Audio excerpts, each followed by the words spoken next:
Democrática, Felipe. Senhor presidente, senhoras veredoras, senhores vereadores, primeiramente cumprimentar o vereador Camires pela iniciativa.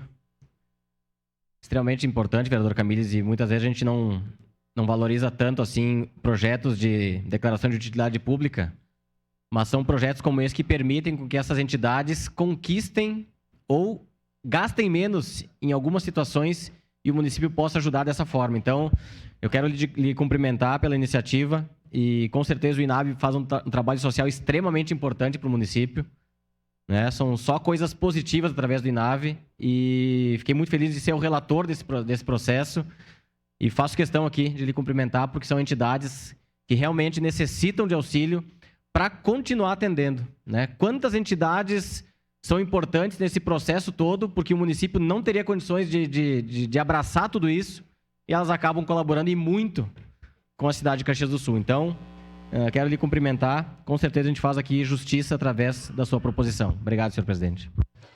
Obrigado.